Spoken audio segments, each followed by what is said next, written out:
La carta llegó con sello de cera roja y la letra del varón trazada con seguridad.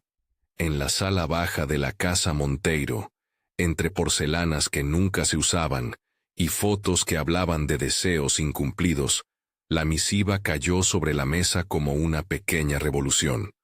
Un viudo, dueño de la más grande facenda del valle, buscaba compañía y madre para su hija. Era, sobre el papel, una oportunidad que muchos habrían deseado. Pero en aquella casa las oportunidades se pesaban con la balanza de la vanidad, y la vanidad ya había elegido su víctima.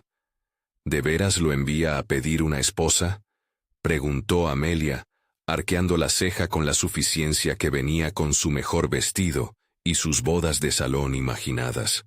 Su voz resonó como un comentario que debía causar vergüenza, no emoción. Cecilia rió, ligero y afilado, como quien toca una cuerda demasiado tensa. Si el varón busca belleza y porte, ¿quién de aquí se atreve a competir? Ella era la música de la casa. Su voz encontraba siempre la nota para humillar sin levantar la mano. Dona Eugenia, que tejía sueños negros con la misma paciencia con la que tejía servilletas, miró la carta con los ojos brillantes. En su mente ya sumaban cuentas, deudas, la posibilidad de allegar respeto, la figura de un apellido que soltara la soga de miradas ajenas. Joaquim, el padre, más rígido que las vigas de su granero, apenas murmuró: «Es una oferta, no podemos despreciarla». La familia, alineada en una tradición que valoraba las apariencias por encima del latido de sus corazones, tomó entonces una decisión calculada. No enviaría a Amelia ni a Cecilia. No era prudente exponer las mejores cartas. Era mejor, pensaron, con una crueldad que parecía tener raíces antiguas, jugar esa carta de modo que, si el varón rechazaba, la humillación sería pública y definitiva. Una lección para la hija menor, una advertencia moldeada en vergüenza. Catarina escuchó la conversación como quien escucha llover sobre un techo viejo. Los sonidos la empapaban pero no la ahogaban. Tenía 23 años, manos acostumbradas al trabajo de la tierra, piel marcada por el sol y los inviernos, ojos que miraban más allá del espejo y rara vez encontraban respuesta. En la familia la llamaban la sencilla, o peor, la que no importa, palabras que se habían colado en su infancia y crecieron con ella como malas hierbas. No era la más bella en su casa, según los criterios que allí reinaban. Nadie la consultó cuando se decidió su destino. Nadie imaginó que podría escuchar con calma y elegir. Cuando la propuesta fue planteada como broma, como un juego para poner a la prueba la superioridad de las hermanas, Catarina no gritó, no lanzó amenazas, no gritó al cielo. Se acercó a la mesa, tomó la carta entre sus dedos y leyó la firma: Barón Antonio de Vasconcelos, San Sebastián. La tinta parecía prometer algo distinto, no elaborado en la casa Monteiro. Posibilidad, sí. Promesa concreta, no. Pero desde siempre, la posibilidad le había parecido más asequible que el rencor que la aprisionaba en su hogar. «Si quieren mandarme», dijo en voz baja, y hubo en aquella voz una calma que era su forma de dignidad. «Yo iré». La casa entera se paralizó. Habían esperado otra reacción, rabia, lágrimas, súplica. En lugar de eso, encontraron en ella una decisión tan serena que los dejó sin el placer que buscaban. Fue un golpe, no de fuerza, sino de integridad. La humillación, pensaron, carecía de poder si no existía la humillación propia. Y aunque su idea original era devolver la moraleja en forma de regreso avergonzado, acabaron por disfrazar la burla de un deber. Ella saldría al amanecer con un vestido modesto, con Josefina, la criada fiel que le servía café y remedios, y con un saco de provisiones. Partiría con la bendición fría de sus padres y la satisfacción pública de las hermanas. Antes de marchar, Catarina caminó por la casa como quien repasa un mapa de pequeñas pérdidas. La mesa donde de niña hizo trenzas con hilos de trigo. La repisa donde aún quedaba una foto de un hermano que se había ido. el viejo reloj que marcaba las horas con paciencia. En la cocina, Dona Rosa le acarició la mejilla con manos que sabían consolar sin palabras. «Cuida de ti», murmuró Rosa, y en su mirada había algo entre la súplica y la defensa. Catarina sonrió, y en esa sonrisa no cabía ni rencor ni sorpresa. Había, eso sí, una curiosidad propia. La idea de salir al mundo, aunque fuera empujada por la broma de otros, le parecía por vez primera una posibilidad de empezar de nuevo. El granero que la había visto crecer quedó atrás, y con él los insultos disfrazados de consejo. José, el caballo de la casa, viejo pero constante, relinchó como despidiéndose, y quizá como bendiciendo la marcha. Al amanecer, la partida fue breve y discreta. La aldea se despertaba con el cosquilleo del aire entre plantaciones. En el horizonte, los cerros formaban una línea que parecía contener los deseos del mundo. El carruaje hacía crujir las ruedas en el terraplén. Josefina, con un silencio que mostraba su lealtad, acomodó el único bagaje de Catarina. Un vestido de lana azul, unas cuartillas de papel con recetas, y una pequeña libreta en la que Catarina había ido anotando recetas de cocina, proverbios y fragmentos de lecturas robadas en los pocos momentos libres. «Regresarás con buena historia», dijo Cecilia desde la puerta, con la voz que pretendía ser clara y que, sin embargo, sonaba a despedida disfrazada. «Si no, al menos nos reiremos un poco». Catarina no respondió. Sus manos, atadas a la vida del campo, reposaban en su falda. A lo largo del camino, mientras Basuras, el pueblo cercano, quedaba atrás, ella miraba los cafetales que se mecía con el viento y notó que su corazón, por primera vez en mucho tiempo, no se apretaba por la vergüenza, sino que se abría a la posibilidad de lo desconocido. Si esta historia te habla, suscríbete y cuéntame desde dónde me escuchas. Comenta abajo y comparte con alguien que necesite una historia de esperanza. El viaje duró 3 días, según la medida de las carreteras de tierra y la paciencia de los caballos. Fueron jornadas de paisaje que le cambiaron la percepción. Amaneceres azules, tardes donde el aroma del café le taladraba los sentidos con su perfume profundo. Noches en las que la Vía Láctea parecía más cerca, como si la facenda misma hubiera atraído a las estrellas. Durante esas horas, Catarina se permitió pensar sin la voz punzante de las críticas familiares. Se dio permiso para recordar a su madre en otros tiempos, para escuchar el rumor de su propio deseo, que hasta entonces había sido un susurro ignorado. La Facenda São Sebastião apareció por primera vez como una mancha blanca en la distancia, un rectángulo de calma en medio del verde. Tenía veranda amplia, columnas que sostenían recuerdos y tejas que guardaban la memoria de muchas tormentas. Más allá, las plantaciones bajaban como una alfombra de promesas. El valle parecía respirar diferente, más amplio, más paciente. La primera impresión fue de orden y sobriedad. El caserón no era ostentoso en el sentido vulgar.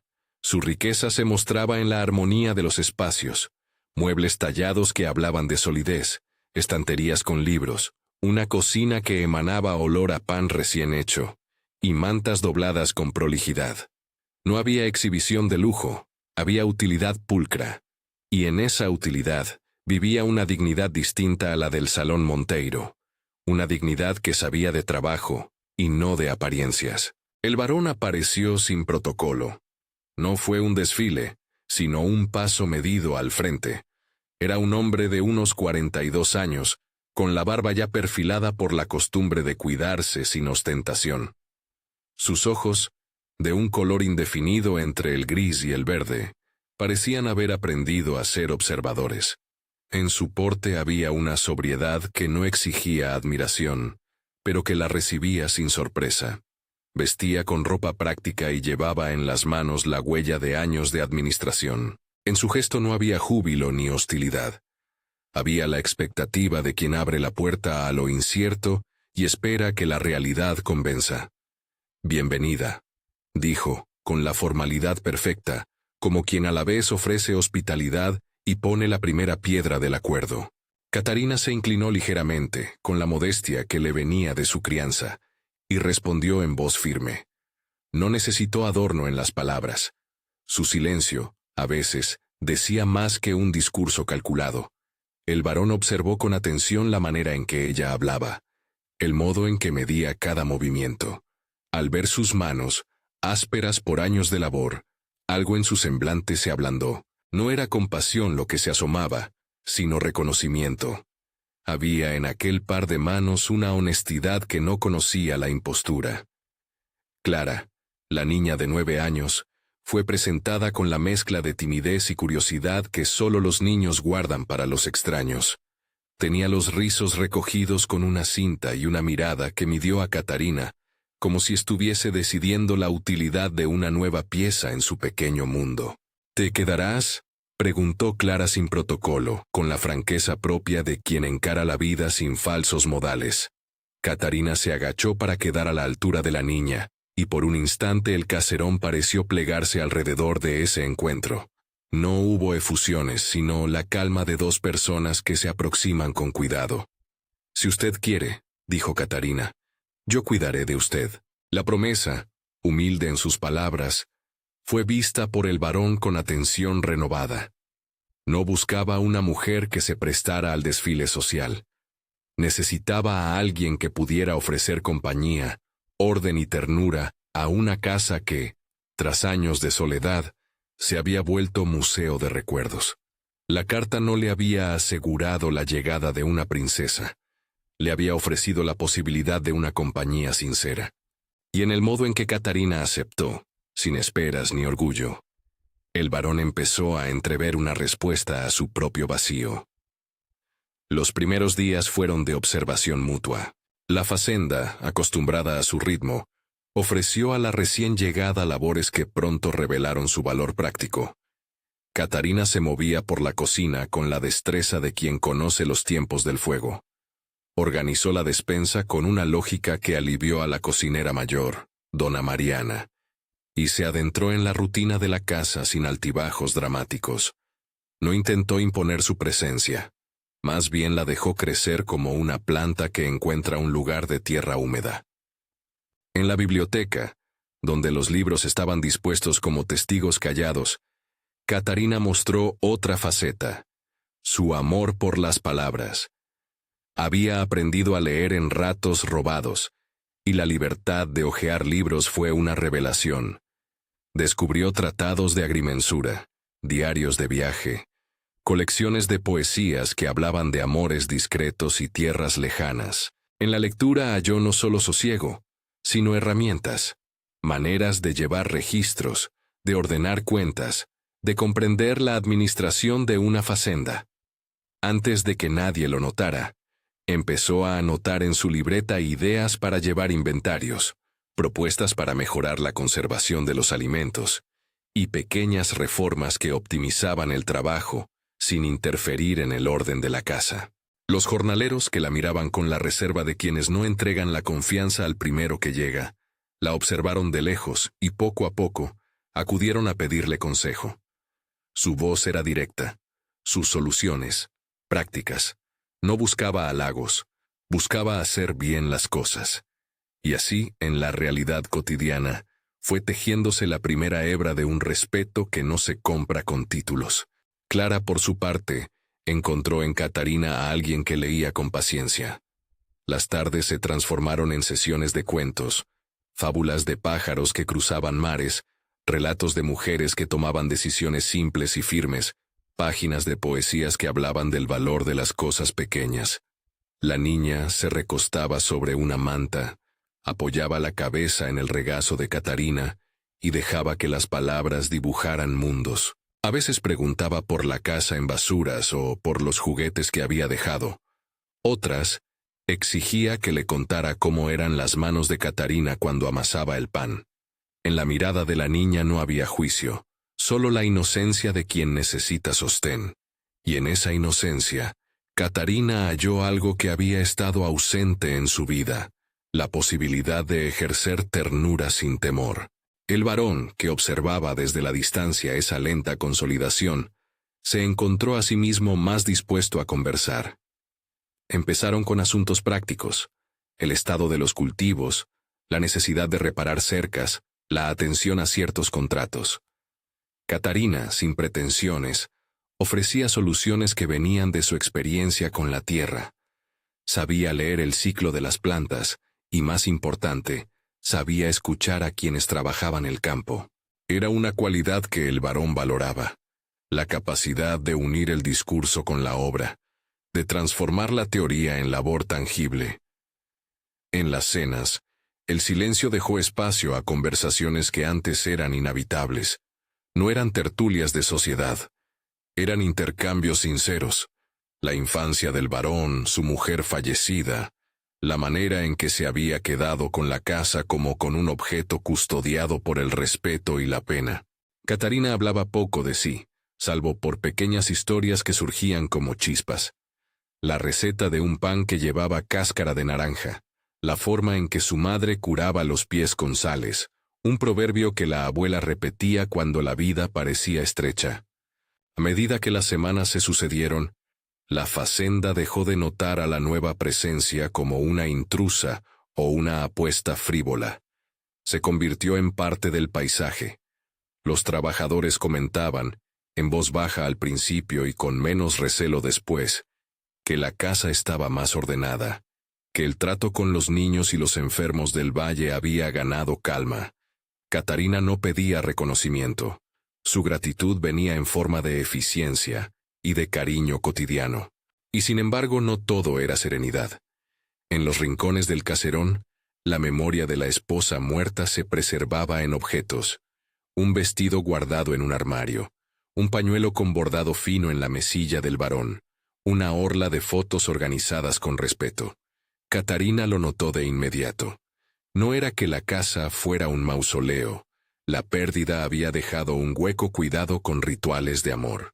Ella comprendió que su llegada no borraría esa historia. Necesitaba, como todos, permiso para entrar en el espacio ajeno. No pretendió, pues, sustituir. Aprendió a convivir con esos vestigios como quien llega a una plaza donde ya existe un monumento. Honrarlo, no competir. En una tarde en que el cielo se pintó con tonos de bruma y el viento trajo un olor a lluvia lejana, Catarina y el varón se encontraron en la galería. Había algo en el modo en que la luz caía sobre la mesilla, una suavidad que desdibujaba las aristas del día. El varón dejó un papel sobre la mesa, uno de esos documentos que necesitaba llenar con números y decisiones. Tiene ideas prácticas, dijo él sin alardes. Me gustaría que siguiera proveyéndolas. No por conveniencia, sino porque veo que funcionan. Catarina lo miró, midiendo la sinceridad detrás de cada palabra. Saber que su trabajo era útil le alcanzó como una recompensa discreta. No buscaba títulos, buscaba un lugar donde su labor tuviera sentido. Haré lo que pueda, respondió, y su voz no vaciló. En la casa, Clara escuchó desde el umbral y se acercó, ofreciendo una manzana como si fuera un presente de alianza. Fue un gesto mínimo, pero de gran valor. La niña estaba formando un puente, y Catarina lo cruzó sin temores. Así transcurrieron las semanas. Labores, lecturas, tardes de costura, conversaciones sobre la siembra y noches en que la casa parecía respirar con más calma. La comunidad del valle, que en un principio miró con recelo la llegada de la mujer enviada por una familia que era objeto de comentarios, empezó a observar con otros ojos. Las madres dejaban a sus pequeños para que Clara jugara con compañía. Los hombres pedían consejos sobre la conservación de granos. Algunas mujeres, con una curiosidad que no forzaba la intrusión, preguntaban cómo Catarina hacía tal o cual receta. Su presencia, íntegra y sin alardes, fue poco a poco disolviendo la burla que la había acompañado desde su origen. No obstante, la sombra de la broma persistía como una nube en el horizonte. En ocasiones, de manera soterrada, la casa Monteiro enviaba comentarios a través de conocidos, chismes que querían ser revancha, miradas que pretendían señalar una derrota. Catarina los recibió sin dramatismo. Su armadura ya no era la indiferencia común, sino una compostura construida con actos de trabajo y pequeñas victorias cotidianas. Tal compostura empezó a ser el espejo en el que otros se miraban y, sin proponérselo, empezaron a medir sus propias mezquindades. Una tarde, mientras arreglaba unas cuentas en el despacho, Catarina sintió que algo en el aire cambiaba. No era el rumor de la broma que volvía. Era otra cosa, una tensión distinta, como cuando las hojas del café se tensan antes de la lluvia. Miró por la ventana y observó un cielo que, pese a su tranquilidad de la mañana, comenzaba a teñirse de un gris más profundo. En la cocina, dona Mariana cerró las ventanas con movimientos que conocían los signos de la naturaleza.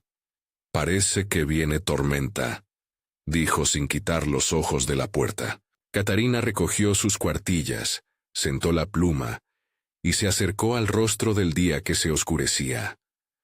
No sabía que esa tormenta, cuando llegara, sería más que clima. No tenía idea de que una noche de lluvia pondría en prueba lo que en semanas se había construido con paciencia. La confianza entre una mujer joven y una niña, la seriedad de un varón que empezaba a abrir otra vez su corazón, la capacidad de una casa para transformarse desde dentro. Y mientras ella pensaba en reparar botas y asegurar utensilios, la facenda entera se preparaba para enfrentar algo que pondría en movimiento las certezas y exigiría, más que ideas prácticas, una presencia que fuera capaz de sostener el miedo de una niña y la nostalgia de un hombre. La calma antes de la tormenta fue un intervalo breve pero deliberado. En el patio, los trabajadores aseguraban los techos. En la cocina, los platos se guardaban con cuidado. En la biblioteca, la lámpara quedó con aceite extra por si la noche se alargaba. Catarina cerró su libreta, mientras una hoja roja con un apunte sobre la mejora de los almacenes se deslizó entre las páginas. No era un recordatorio de la broma que la había llevado aquí, sino un testimonio de su transformación. La broma que la casa Monteiro creyó ejercer sobre ella había dado, sin querer, un fruto distinto. Y ni ella ni ellos podían aún medir la dimensión de ese cambio. Cuando las primeras gotas tocaron los cristales, hubo en el caserón un recogimiento que no era miedo sino atención. La lluvia golpeó con confianza, y los truenos, más cerca que en otras noches, hablaron de un futuro en el que nada sería exactamente igual. En la cocina, Clara se asomó al brazo de Catarina y, con voz temblorosa, preguntó: «¿Vendrás si tengo miedo?». Catarina la miró y, sin teatralidades, se acercó para tomar su mano. Era un gesto simple y sin embargo era la base de todo lo que vendría. Respuesta, presencia, cuidado. No lo sabía todavía, pero esa noche, ante la fuerza de la naturaleza y de las emociones, se pondría a prueba lo que hasta entonces había crecido en la facenda. Y el resultado de esa prueba comenzaría a dibujar la verdadera dimensión de la decisión tomada en la humilde sala de la casa Monteiro, donde una carta y la vanidad de unos pocos habían dispuesto la marcha de una vida. Catarina apretó la mano de Clara con la misma lentitud con que se atan los cabos cuando el barco ya conoce la tormenta. La niña buscó refugio no solo en el gesto, sino en la certeza mínima de que alguien quedaría junto a ella si el miedo la alcanzaba. Afuera, la lluvia llegó con la decisión de quien cumple una promesa. Primero el murmullo, después la multitud de gotas, finalmente el rugido de los truenos como golpes lejanos que hacían vibrar las ventanas. No fue una noche común. El viento se enroscó en la galería y buscó las rendijas que la casa creía selladas. Las tejas, sacudidas, cantaron su propio lamento.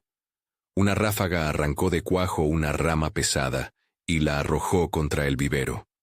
Los faroles de aceite oscilaban y lanzaban sombras inquietas sobre los libros de la biblioteca. Bastó un instante para que la facenda, que tantos días había pasado tranquila en su orden, se encontrara desnuda ante las fuerzas de la naturaleza. Fue entonces cuando se vio con nitidez lo que en semanas se había ido tejiendo. La capacidad de una mujer para sostener el miedo de una niña, y la habilidad de organizar una casa que no existía solo para la memoria, sino también para la vida. Catarina no se dejó llevar por la prisa ni por el pánico. Movió las manos con la calma aprendida en años de trabajo. Primero aseguró las contraventanas, luego pidió a dona Mariana que reuniera mantas y candiles. Con la voz baja y clara dio órdenes sencillas, medibles, que cualquier oído podía seguir. A los jornaleros los mandó a fijar cabos, a llevar a los animales a los corrales más protegidos. A Josefina, que tenía el rostro arrugado por la lealtad, la envió a comprobar la cocina y a preparar té caliente. No hubo improvisaciones grandiosas, sino economía de movimientos y claridad en las prioridades. Cubrir a la niña, preservar las lámparas, mantener la calma en quien pudiera perderla. «Cuéntame una historia», murmuró Clara, cuando la primera sacudida de un trueno la hizo respirar con aspereza. «Algo de pájaros que vuelan lejos». Catarina la tomó en brazos, como quien acomoda una taza frágil entre las manos, y comenzó a hablar con palabras que parecían hechas para quitarle filo al miedo. No eran cuentos ostentosos, eran relatos pequeños, de mujeres que cruzaban ríos, de panes que se horneaban a medianoche, de manos que cosían parches a las redes para que los peces no se perdieran. Cada frase era una cuerda para volver a la orilla.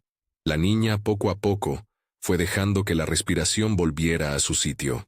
Sus dedos, que al principio estaban tensos sobre la ropa de Catarina, se relajaron. A cada trueno, la voz en la penumbra repetía un compás que desarmaba la alarma. El varón observaba desde el despacho con la mirada prendida a la escena. No era la primera vez que la soledad le mostraba su propio reflejo, pero sí era la vez en que ese reflejo estaba siendo aliviado por una presencia que no pedía aplausos. Lo que le impresionó no fue solo la ternura, era la eficacia de la ternura convertida en acción. Viendo a Catarina ordenando las prioridades, sacando de la cocina textiles para improvisar soportes, hablando con calma a los trabajadores, el varón sintió que la vida podía adquirir de nuevo un ritmo habitual, y ese pensamiento le dolió y lo alivió en la misma medida. La tormenta, por supuesto, no fue complaciente. En un momento, un relámpago dividió el cielo, y un ruido seco hizo temblar las copas de los árboles. Uno de los alambrados del camino cedió, y la corriente cercó parte del potrero. Avisaron desde el exterior. Una zona baja de la hacienda empezaba a inundarse, y había posibilidad de que algún corral se viera comprometido. Al amanecer sabrían cuántas pérdidas habría, pero la noche pedía decisiones inmediatas. Catarina, con una linterna en la mano y la mirada firme, dirigió a los hombres a asegurar lo indispensable: atar con sogas las compuertas de los depósitos más cercanos, trasladar sacos de harina a un lugar alto, sujetar los trineos con vigas extra. Fue en uno de esos momentos, cuando la casa resonaba con gotas y quejidos, y la voz de Catarina repartía tareas como quien da porciones de pan, que se produjo la escena que terminó de cerrar el corazón del varón. Clara, asustada por un trueno particularmente cercano, se precipitó hacia la escalera y tropezó. Catarina estaba a su lado de inmediato. La levantó con una destreza que no buscaba la mirada de nadie, y sin dramatismos, la colocó sobre los hombros para que pudiera ver la tormenta desde un refugio más alto. No fue un gesto heroico. Fue naturalidad, la de quien sabe que todo cuidado requiere manos decididas. Cuando la noche declinó y la lluvia perdió energía, la facenda amaneció exhausta pero en pie. La huella de la tormenta quedó en charcos, en hojas arrancadas, en algún techo con tejas desplazadas. Hubo pérdidas menores, un cercado tumbado, sacos de alimento humedecidos en la periferia. Pero no hubo tragedia mayor. Nadie había resultado herido gravemente. La menor de las almas que vivían allí había sido sostenida. Y era en ese saldo de la vigilia, donde el varón encontró la certeza que no había buscado en papeles ni en discursos. Se acercó a Catarina cuando la casa todavía olía a humo apagado y a pan recalentado. «Ud. Tuvo temple», dijo, sin solemnidad, como quien pronuncia una verdad que no requiere decoro. No era solo organización, fue presencia. Ella lo miró con esa mezcla de modestia y firmeza que ya le conocía. Sus manos, manchadas de tierra, todavía llevaban la huella de haberse puesto a la obra sin pedir permiso. No había en su rostro gesto ampuloso de gloria. Su gratitud, si la hubo, se guardó en la calma. «Hice lo que era necesario», contestó. «Lo que me enseñaron mis padres, aunque no siempre con palabras, y lo que enseñé en la casa ajena, cuidar a quien está cerca». Sus palabras no fueron de afirmación ni de oferta. Fueron la expresión de un hilo de vida que había aprendido a respetarse. El varón sintió que en esa respuesta había un tipo de libertad que él mismo desconocía. La libertad de no tener que cubrir el hueco de la pérdida con gestos grandilocuentes, sino de permitir que otros entraran en él con su propia manera de habitar el mundo. Los días que siguieron a la tormenta trajeron limpieza, reparaciones y, sobre todo, conversaciones que antes no existían. Fueron momentos pequeños, el varón pidiendo a Catarina que revisara con él unos apuntes del campo, ella haciéndole notar un flujo de caja que podía corregirse, una discusión sobre la mejor forma de rotar la cosecha para no esquilmar la tierra, conversaciones de contenido, sí, pero con una proximidad nueva. Ambos se encontraban en palabras de trabajo, en decisiones que no eran teatrales, sino necesarias. De esa cotidianidad surgió una intimidad que no se parecía a la pasión de novela, ni a la posesión de los celos. Era más bien la alianza de dos personas que entendían que compartir una casa era también compartir obligaciones y cuidados. Hubo, inevitablemente, momentos en que los recuerdos se asomaron con su peso. En una de las tardes, mientras ordenaban un cofre de telas, Catarina encontró un pañuelo con el aroma tenue de lavanda y costuras finas. Pertenecía a la esposa del varón. En su interior, había una nota escrita con una caligrafía delicada. No era un objeto que se prestara al olvido. Era memoria encarnada. Catarina lo sostuvo con respeto y lo devolvió al varón. Él tomó la pieza, la sostuvo un instante a contraluz, y, en un gesto que era más revelación que confesión, volvió a hablar de la mujer que había sido su esposa. Ella decía que una casa necesita manos honestas como las suyas, murmuró. No lo digo por ceremonia. A menudo me pregunto si podré volver a querer como entonces, y me engaño pensando que la respuesta es no. Pero usted ha traído otra forma de querer. Diferente quizás, pero cierta. Catarina no respondió con palabras grandilocuentes. En lugar de ello, ofreció la forma más clara de su intención, disposición para seguir siendo útil, para cuidar a Clara, para atender la facenda con sobriedad. Para ella, la idea de aceptar una vida al lado de alguien significaba, primero, una pregunta práctica. Podía honrar la memoria de quien se había ido y, al mismo tiempo, construir un nuevo jardín de afectos sin invadirlo. En su cabeza, el honor y la sinceridad no eran cosas incompatibles. Eran, por el contrario, la base de cualquier compañía que valiera la pena. No pasó mucho hasta que el varón dejó de medir sus palabras con prudencia y habló con claridad. Fue una tarde clara, cuando el sol lavó los charcos y las gallinas volvieron a buscar maíz con la confianza de siempre. Habían estado caminando por el sendero que bordea la huerta, hablando de la próxima siembra, de la necesidad de abrir un pequeño puesto en la feria del valle. Clara correteaba a cierta distancia, recogiendo flores que luego ofrecía como tesoros. El varón se detuvo, miró a Catarina y, sin prisa, dijo lo que llevaba tiempo fermentando entre la admiración y la ternura. «No quiero apresurarla», comenzó. «No deseo que sufra por lo que fue un gesto miope de otros. Tampoco pretendo que mi soledad sea exigencia. Pero hay algo que debo decir. He encontrado en su compañía una calma que no sabía poder volver a tener. No busco una sustitución, sino una compañía con nombre propio. Si en su corazón hubiera lugar, quisiera pedirle que conviva conmigo, que se quede no como empleada ni como ayudante, sino como pareja». El modo en que lo dijo era sencillo y sin brillo.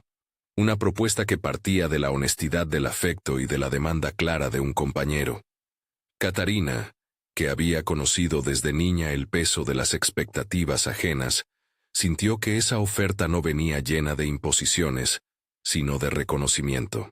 Pensó en Clara, en las tardes de lectura, en la sensación de que su trabajo finalmente tenía eco. Pensó también en Dona Rosa, en Josefina, en aquellas manos pequeñas que la habían cuidado. Aceptar significaría, sobre todo, tener el derecho a una vida que ella misma podía moldear. Acepto, dijo al fin. No por un título ni por riqueza. Lo hago porque aquí encontré respeto y posibilidad de ser útil. Si mi presencia le da calma a Clara y orden a la casa, estaré contenta de hacerlo. No fue una respuesta impulsiva. Fue medida, pensada, y vino con la condición implícita de que la relación se sostendría en la reciprocidad. Trabajo compartido, comprensión de las ausencias y de las memorias. El varón, que esperaba quizá algún repliegue prudente, sintió que en esa aceptación había la misma dignidad que lo había atraído hacia ella desde el principio. No era sumisión ni posesión. Era alianza. Prepararon la boda con la sencillez que les correspondía. No hubo grandes fastos ni promesas públicas exageradas. La ceremonia se celebró en la pequeña capilla de la facenda, un lugar de piedra con vitrales modestos que dejaban pasar la luz en franjas tibias. Invitaron a quienes eran parte real de su vida, los trabajadores, Dona Mariana, Josefina y Dona Rosa. Además, algunos vecinos del valle y hombres de confianza que habían visto la facenda en la noche de la tormenta y ayudado a protegerla. Se dejó fuera, deliberadamente, el teatro de las apariencias. La boda sería acto íntimo, testigo de quienes conocían el valor del trabajo y la paz.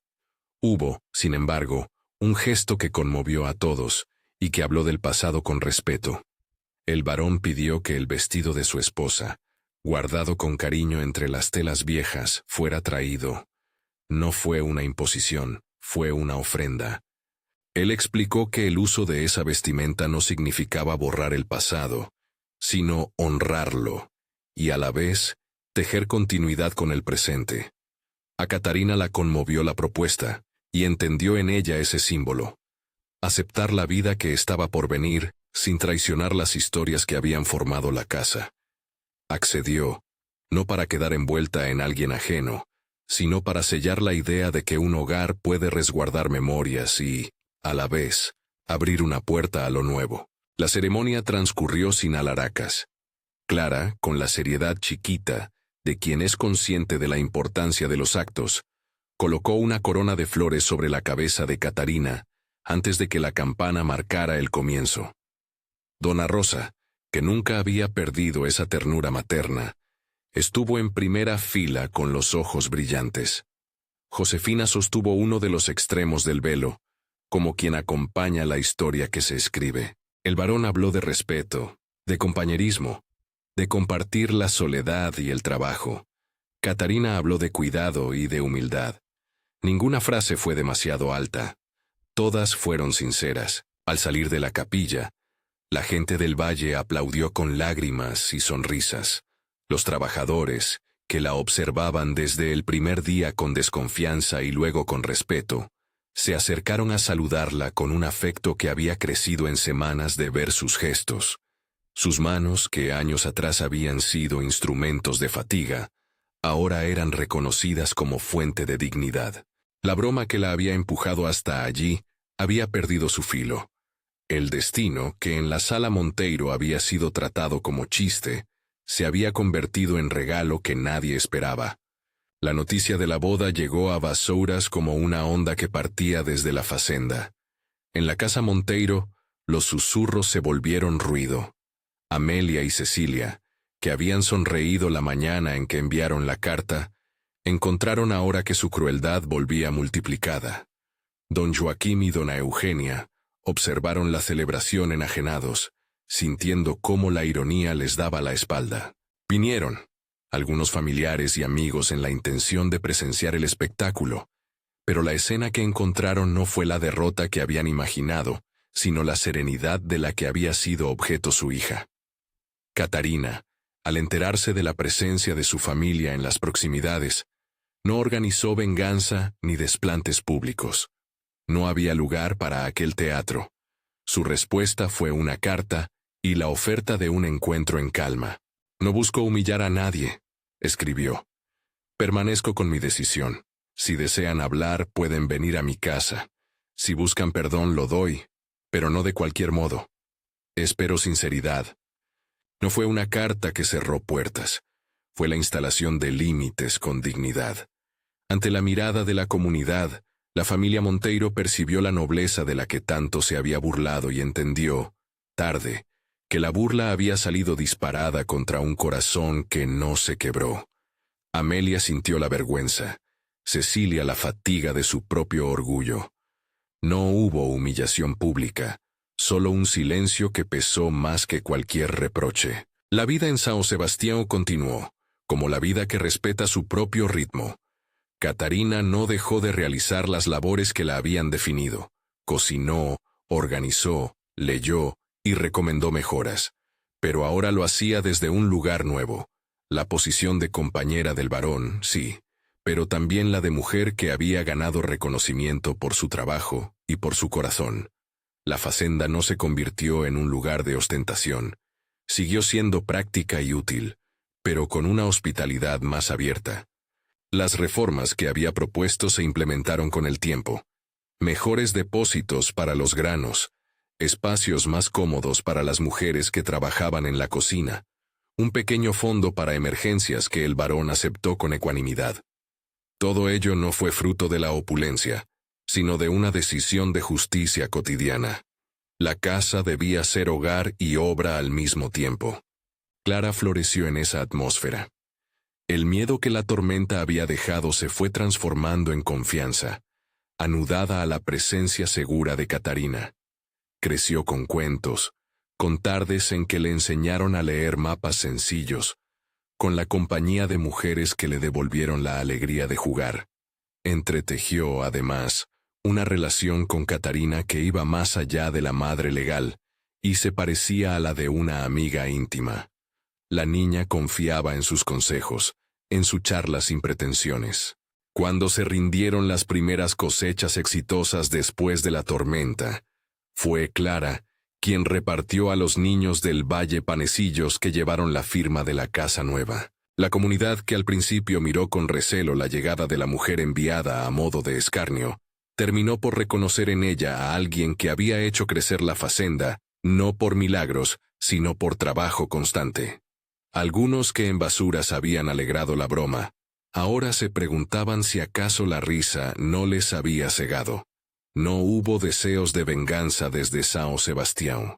La respuesta fue el tiempo y la constancia. Las madres que antes dudaban dieron su confianza. Catarina les enseñó recetas para conservar alimentos. Los hombres, al verla discutir con el varón sobre rotación de cultivos, empezaron a acercarse con preguntas y no con desprecios. En cuanto a la familia Monteiro, el destino les trajo su propia lección. Con el paso de los meses, las deudas que los habían movido aquel día siguieron pesando, y sin el gesto de prueba que habían querido imponer, sus vanidades encontraron nuevos límites. No se trató de castigo espectacular, sino de la realidad, esa que no perdona la falta de cuidado, que puso en evidencia que el orgullo muchas veces come lo que la prudencia podría haber conservado. Joaquín y dona Eugenia vieron cómo su nombre, antes asociado a cierto brillo, perdía su fulgor. Las hermanas sintieron la incomodidad de haberse aliado con una humillación que les rebotó en la cara. Algunas veces la gente que busca la mofa termina sola en la platea de su propio teatro. Catarina, por su parte, no buscó perseguir ni avivar culpas. Su respuesta estuvo en la pauta de su vida: trabajo, compasión y límites. Recibió a dona Rosa con los brazos abiertos. Le cedió papel en la casa nueva y le aseguró que nunca sería olvidada. A Josefina le ofreció un papel en la cocina oficial y una pensión justa. Sus hechos, más que sus palabras, construyeron una reputación que guardaba la humildad sin renunciar al orgullo sano. Con el tiempo, La Fazenda São Sebastião se hizo no solo más próspera, sino más humana. No se trató de riquezas ostentosas. Fue que el lugar convirtió su excedente en comunidad. Parte de la cosecha se destinó a quienes en años secos habían necesitado ayuda. Se organizaron días de enseñanza para intercambiar técnicas entre vecinos. Se creó un pequeño fondo para emergencias médicas en el valle. No hubo promesas de milagros, sino decisiones constantes de aplicar el fruto del trabajo de todos para sostener a quienes vivían alrededor. El varón y Catarina se sentaron a la mesa muchas noches y discutieron sobre prioridades. En esas cenas, la política de la casa se tejía con una palabra que no se pronuncia en vano. Responsabilidad. Los años, que hacen su labor de suavizar bordes y consolidar hábitos, trajeron la sensación de que la elección que parecía fruto de una broma fue, en verdad, la ocasión de que un hogar renaciera. Clara creció con la firmeza de saber que había sido cuidada, no por la obligación de un título, sino por el cariño repetido. Catarina se convirtió en presencia que no pedía con altanería, sino que daba con la generosidad de quien conoce la escasez. El varón aprendió a no ver en la compañía un remedio a la soledad, sino una nueva forma de vida que implicaba comunicación, trabajo compartido y respeto por las ausencias del otro. La ironía final llegó en un momento simple. Un convite para la Feria del Valle, donde la familia Monteiro, que en su día buscó la subida social, se encontró con unos vecinos que ya no le rendían las mismas miradas reverentes. Algunos de esos vecinos, a quienes Monteiro había despreciado por su falta de apellidos, ahora trabajaban en colaboración con São Sebastião en el intercambio de semillas y técnicas. La casa que había querido humillar terminó siendo ejemplo de aquello que no puede comprarse. La reputación forjada en actos cotidianos, en el cuidado sincero. Amelia y Cecilia sintieron, en silencio, y a veces sin decirlo, que la vanidad las había colocado fuera de la mesa donde se trataban las cosas de valor real. Al final, la moraleja no necesitó sermones. Fue la vida la que la enseñó. Lo que sostiene a una persona no es la etiqueta que otros le ponen, sino las decisiones que toma cada día. Catarina no llegó a São Sebastião para transformarse en símbolo. Llegó para ser ella misma en un nuevo lugar. Su dignidad no se exhibió como venganza, se manifestó como coherencia. La fazenda no se convirtió en un palacio, sino en un hogar donde las manos se venían a buscar no por rango, sino por afinidad de oficio. Y la risa cruel que la envió desde Basoura se apagó no por castigo directo, sino porque el mundo mostró que el afecto verdadero no se compra con burlas. Con el tiempo, cuando la casa dejó de ser museo y volvió a ser hogar pleno, Clara escribió a su manera una promesa. Agradeció en voz alta a quien le había devuelto las historias y la calma. El varón, ya menos solemne y más presente, caminaba por los cafetales conversando con los trabajadores, y a menudo se lo veía compartiendo un mate con Catarina, discutiendo sobre el próximo calendario de siembra, o leyendo en voz alta alguna poesía vieja que a ambos les gustaba. Las tardes de lectura se volvieron la rutina de la casa. Esas páginas eran ahora el territorio donde la memoria de la primera esposa y la presencia de la nueva se encontraban sin que ninguna tuviera que negarse. En la memoria de la gente del valle quedó, como lección, la imagen de que a veces las mayores dádivas vienen envueltas en los embalajes menos esperados. La carta con sello rojo que había causado tanto embrollo fue, recordada por muchos, la llamada que reordenó un destino. Y Catarina, que había salido de su casa con un vestido modesto y la intención de no dejarse humillar, volvió convertida en figura que no imponía respeto por el poder, sino que lo merecía por su capacidad de ser útil y de amar sin condiciones. Si esta historia encontró un eco en usted, comparta con alguien que necesite recordar que la dignidad se mide en acciones y que una broma malintencionada no determina la grandeza de una vida. Cuénteme en los comentarios cuál fue la escena que más le conmovió. Me encantará leer qué momento le habló al corazón y por qué.